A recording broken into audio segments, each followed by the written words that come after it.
Hi there, welcome to this lecture, and here we are going to learn about AWS Cloud Practitioner. So let's start. As we all know that AWS Cloud Practitioner is the foundational course or certification that you need to give and prepare for that thing. If you want to be a cloud architect, a DevOps engineer, or any specialty based designation you want to associate yourself with. You need to start your journey with Cloud Practitioner on your path to become an associate or professional AWS accredited professional. So let's start. AWS Cloud Practitioner is a certification exam coded as CLF or C01, which is a basic examination for individuals who have knowledge and skills necessary enough to demonstrate the overall understanding of AWS Cloud. The overall understanding conveys a meaning that you have a basic knowledge of each and every services under different categories. In the analysis category, in the machine learning, in DevOps, in compute, in the storage, database, identity and access management, mobile application, uh, and more. You can omit certain special features like VR, AR, and such things, but the overall basic thing that are required for any cloud applications that could be used in simple as well as complex scenarios, you must be aware of those things, not in depth, but in the basic level. You have to demonstrate your understanding of the AWS cloud. You would be able to create a storage device. You can upload different files, provide those things for web development. You could host a website, simple website, run test applications on Android devices, iPhones, and different things. You could be able to create different virtual environments or different developer tools for repository management, project management, and such things. You would be able to create IAM roles and more things. Don't be confused. We will be learning about those things.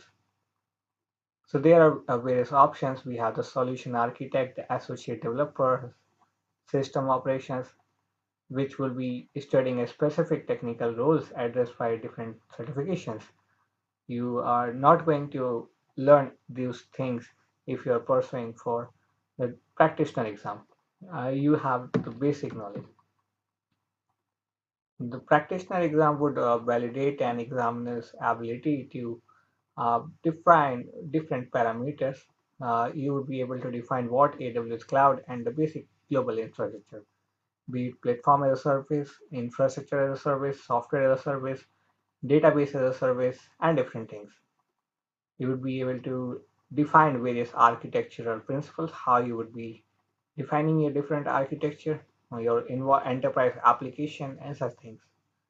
You would be able to implement different services on AWS platform and use their common use cases.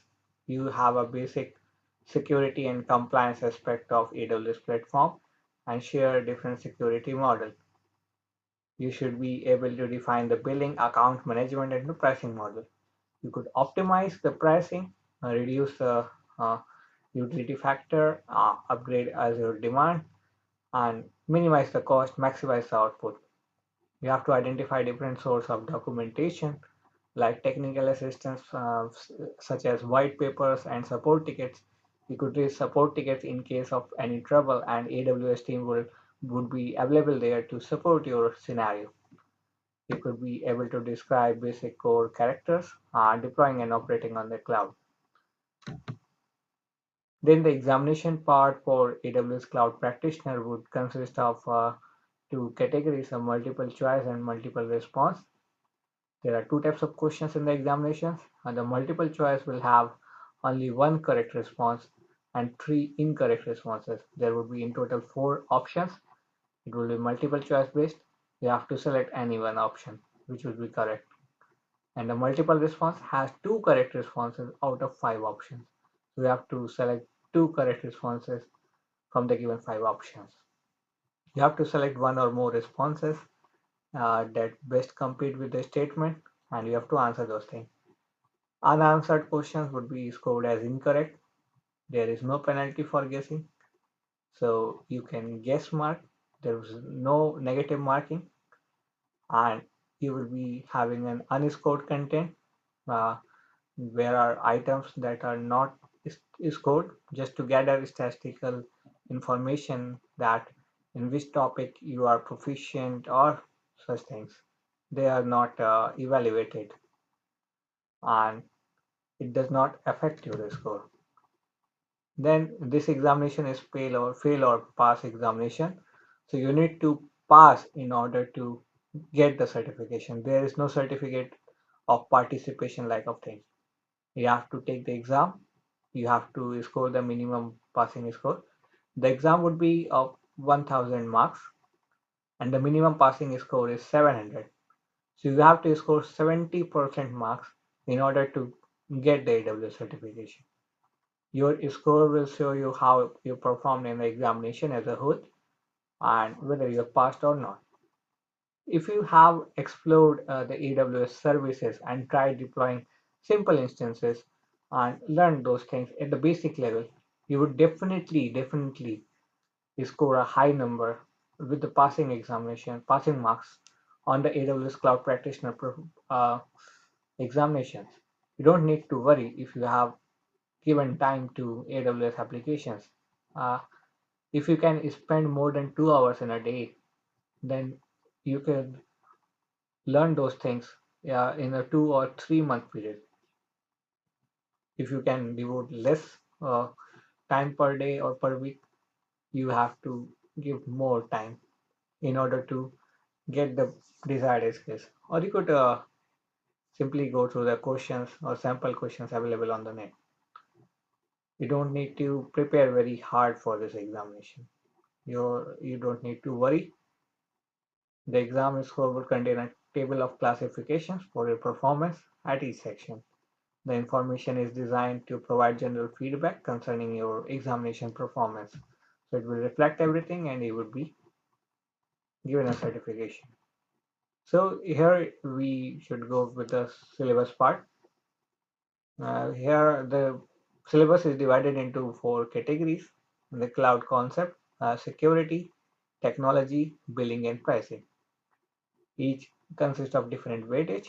The cloud concept would consist of 28% of questions, security would consist of 24%, technology would consist of 36%, and billing and pricing would consist of 12%.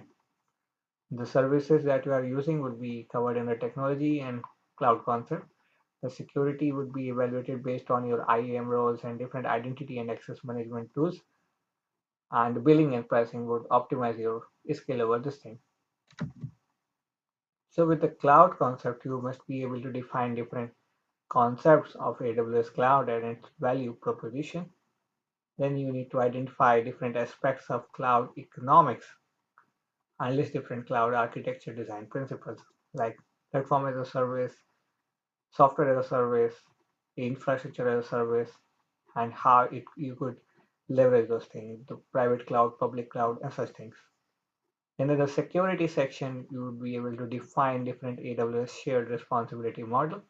The shared responsibility model is not very difficult thing. It was simple that on the cloud, yeah, the Amazon will provide you the software, the resources, the infrastructure, and you as a developer or a client would be providing data to this thing. You share the responsibility for securing your data from your side, and the Amazon would be Amazon team, and their involvement would have the responsibility of securing the software and the data center. So it is a shared responsibility model. Then it has a cloud security model with the compliance concept, how it is implemented, how you can integrate those things. Then we have identity and access management, the IAM role, how you can define and create.